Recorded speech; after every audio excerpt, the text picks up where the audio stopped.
Hello there, welcome to the latest edition of the SAU Football Coaches Show. I'm Daniel Gallegos, joined alongside defensive coordinator for the Mule Riders, Josh Lawson. And Coach, week 3 into the season, the Mule Riders are off to a 2-0 start. Obviously a great start, first time since 2012. They've won back-to-back games to start the year. One of the things going into this point of the year, though, helping out with the 2-0 start, has been the defense. That's something that, at least through the first couple of games, seems to be much improved from last year. But it's a defense that has featured a lot of young players, particularly on the defensive line. But you've got your depth and experience in the secondary, and also too with some linebackers. So talk about how that has kind of meshed together and where you're getting the results you've got, at least through the first 2 games. I think a lot of that comes from most of the guys that are on this defense. They earned everything they got. You talk about a guy like Elgin Moore, who had, I think, 15 tackles the first week of the season. He came here as a walk-on and earned his scholarship. You talk about a guy like Trevor Gainwell, who was the Defensive Player of the Week, I believe, in the GAC this week. Came here as a walk-on, earned his scholarship. You talk about a guy like Devondrick Lawson, who has just made play after play and disrupted the offense over and over for 2 weeks in a row. Came here as a walk-on, earned his scholarship. We got guys like that who are hungry because they know what it's like to not get everything handed to you. And like you said, we got a bunch of young guys, and young guys tend to be hungry, and young guys know that there's older guys that they have to steal playing time from. And then we have some older guys on the team. You know, then you start talking about the Quan Warrens, the Chris Wilsons. You know, even though Dominic Kelly has not played for us, Dominic brings a lot of playing time to us.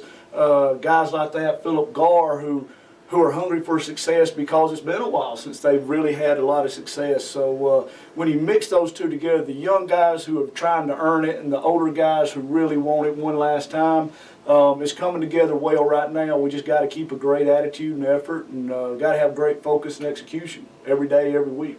You know, the first week of the season, facing Southwestern Oklahoma, new quarterback, he obviously liked to throw the football and wanted to throw it deep.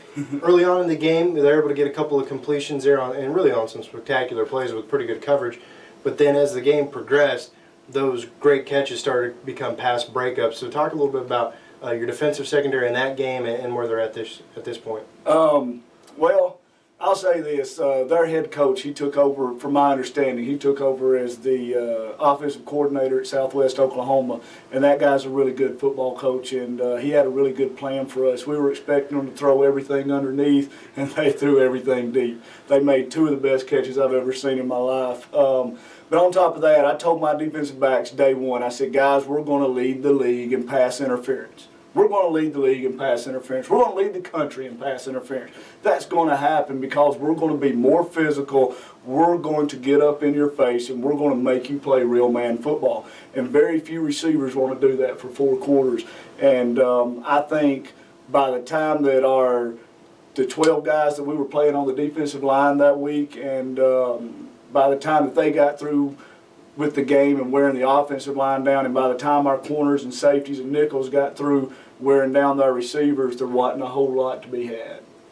You know, week 2, Northwestern Oklahoma, you make the long trip. Really the thing that stands out there, it was a dominant defensive effort all around, but negative 22 yards of rushing and then only 210 yards total offense. The negative 22 rushing yards were the lowest amount given up since 2005 for an SAU defense. What obviously went right, because a lot of things went right there defending the run? Well, the biggest thing that went right was our offense. Our offense came out there the very first drive of the game and just went down there and scored just like that. And our offense was clicking so fast, so early, that their offense was putting us in a position where they had to throw the ball. So our defensive line, our young defensive line, where we're pretty deep at, they were able to pin their ears back and go and make a couple of tackles for losses and sacks and stuff like that. And that really helped. I mean, best defense you can have is a good offense, and there's no question last week we were running. And it made it so easy for us defensively because we could blitz a lot. We could run the coverages that we wanted. We could mix things up and not be scared of okay, they make one big play. You know, we didn't have to worry about that. So that was the biggest thing to me. Obviously, other than that, you know, Trevor played really good, but also Malik Preston. I mean, Malik, for the first time in a couple of weeks, Malik kind of woke up and made the plays we expected him to make. Him and Trevor kind of split time there at the mic. And then our D-line, you know, they just keep playing strong. You know, Kendricks McCann probably isn't getting the praise that he needs to, but he does a great job, plays hard, and Vondrick Lawson. But then you got Philip Garr, you got Calvin Lyons. I mean, we got guys in there, big Jamaris Newton. I mean, that guy right there, you look at him and you look like, oh, that guy can't play but a play or two at a time. That guy, he's got heart and he's got muscle, and that guy will go. He'll go for 8, 9, 10 plays in a row at 320 pounds. I mean, that means something for us. We hadn't had that in a long time, so we're really excited about that group and the way they're playing. But again, it just comes back to what our offense was doing. Looking ahead, obviously, Harding on tap at home. Family Day, expecting a big crowd. Also, Rick Powell Field dedication. So there's going to be a lot of people in town. Harding comes in nationally ranked. They're a team in the conference and really within the country that are among a minority, I think, in terms of how they go about their business offensively. They run the flex bone triple option, and it's really run heavy. That obviously presents a problem as a defensive coordinator, especially knowing that you're going to face it maybe once, twice a year. So what has been the preparation for this game now that the first 2 games of the year are out and they're right up front? Well, you know, we always have the conversation at the beginning of the year. How are we going to prepare for this game? Are we going to take time out the first 2 weeks of the season and prepare for our third opponent of the year? And every year it comes back to the same thing. We got to prepare for them the same way we do everybody else. You know, we got to win one game at a time. We got to focus on one game at a time. We've got the first 2 out of the way. Now we have to put all our focus into Harding.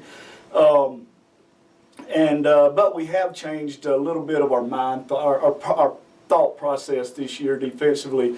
We're worried about us. We're worried about our attitude and effort on every play. We're worried about our focus and execution. Not so much what they do, but what we're going to do and how we're going to do it and how fast we're going to do it. And that's what we're really focused on. Now it's an offense that is completely different than anything you're going to see. You know, you spend 3-4 weeks of training camp looking at certain kind of offenses, and then you play the first 2 weeks of the game playing against normal offenses, then all of a sudden you see the flex bone. It's completely different than everything else, and so you basically have 4 days to install a brand new defense, which is fine, and I think our guys have gotten it, and I think our guys will do a good job. They just have to, it's one of those weeks where you have to get used to the mundane. You're going to see the same thing over and over and over again. Do you have the focus? Do you have the execution to just do it over and over and over again, doing it the right way? And if so, I think it'll be a fun night for us. And I think we have the kind of guys right now that's what they're looking for. They've had a great week of practice so far. We got our polish day. We call Thursday our polish day. We need to come in here today and polish everything up, make sure everybody understands exactly what they're doing on every call. And I think this is the kind of team that we want to play. Harding's a well-coached football team. They're averaging I think 420 yards a game, maybe 430, something like that. And they're a well-coached football team, and we know that. Those guys play with heart, and it's going to be a challenge for us. And I think as a football team, we want that challenge. I think we have a bunch of guys on our team who want to step up and say, how good are we really? Are we just going to be average, or are we going to be great? And there's several guys on our team right now who want to know where they stand against the other great teams in this conference, and I think this is going to be a fun one for them. We appreciate very much for your time again. That's defensive coordinator Josh Lawson. Now we're joined by offensive coordinator for Southern Arkansas, Landon Keopple. And Coach, as the offensive coordinator for several years here at Southern Arkansas, that's been kind of the area of the game that has kind of stood out and stood on its own for this Mule Rider football team for a few years. It seems like you haven't missed a beat this year, even though there were some unknowns coming in. You were going to start a redshirt freshman quarterback, regardless of who it was, either Barrett Renner or Amari Jones. It's been Renner for the first couple of games. He's played well. Your skill position players have played well, particularly Jonathan Weisheidt. So just talk about where your offense stands for the first 2 games going into week 3. Well, the first thing, the best thing that we felt is we had an offensive line coming back. We had 3 seniors that had played a lot of football. Our juniors have played a lot of football, so we had a great foundation. And that's where you win football games. It's the line of scrimmage on both sides of the ball. So we feel like we had a great foundation. There were a lot of unknowns though. You got two guys that were battling for it all spring and fall camp that had never played a college football game. So that was a little scary. But we'd seen Tyler Shakur. We'd been around him for 3 years. We'd been around Cy that had done a lot of great things and put up a lot of yardage and points and records here. And we had something to gauge off, and they were both. We got two really, really talented redshirt freshmen. Our wideouts, they're young, but they're talented. They're talented. Weishaupt, we joke with him all the time. When he walks off the bus, they may think he's the manager, but there's just being a football player. That's what he is. He makes plays. He knows where to be. He understands our offense. Tanner Hudson, moving him to tight end has been a nice move for us. Him and David do a really nice job with their tight end. And we got an older running back. DeAndre Jenkins has been a solid guy for us. He was all-conference running back for us last year. So we had a great foundation. We knew we had a lot of talent. We just had to get them on the field and play somebody different. And they've done some good stuff so far. You know, one of the things, too, in recent years, the offense has kind of gone from maybe more of a pass-focused offense. You know, definitely when you had Tyler Shakur, who could throw it all over the football field, to when it transitioned to Cy Blackshire last year and even this year, to where there's a little bit more balance between pass and rush. And particularly last week against Northwestern Oklahoma, it appeared that you guys could do whatever you wanted to in the rushing game. So how important is that to have that balance in the rushing game to kind of help out the passing game as well? You just said it right there. Balance is key. To be a good offense, you've got to have great balance, because at one point, a defense is going to take your strength away. If you're a run first team and they can take it away and you can't throw it, you're going to struggle. And same thing, if you're throwing it, and you come up against a great secondary and they take some of that away, being balanced, they've got to worry about it all. And we got some good stuff with, and Barrett does some good things throwing it, and he's done a great job of taking care of the ball. I mean, a redshirt freshman throwing for all the yards he's and many attempts as we've had and hadn't thrown a pick, that says a lot about him and his maturity and understanding this offense. But he brings the side with his feet to be able to extend plays when we do have a pass called and it's not there. He can extend the play with his feet and get some positive yards and move the chains, and that's a key. But like you said, we got a great foundation with our O-line. So we've leaned on them the first few weeks, and we're going to continue to do that. You know, Harding's the opponent coming up this week. A big early season game. Obviously, it's not like the season's on the line here, but it's a very important game because there's still a lot of this season left. I think one of the things that maybe gets lost with Harding, because a lot of their focus, similar to SAU in the past, has been the offense. But if you look in the last couple of years where they've had a majority of their success, they've also put out a pretty good defensive football team as well. What kind of difficulties or challenges does their defense present this year that you've been able to see going into this? Their defense, ever since I've been in this league, and I'm going into my 9th season coaching this league, and they play hard. They play hard for 4 quarters, and that's tough. They're very, very sound. Like Coach Lawson said, they're a well-coached football team on both sides of the ball, and defense is no different. They're very sound in what they do. They play really, really hard. That's going to be the biggest challenge, and we've talked about it with our offense this week. Every year we've played them, we've scored 20 points. That's the most we've scored against them.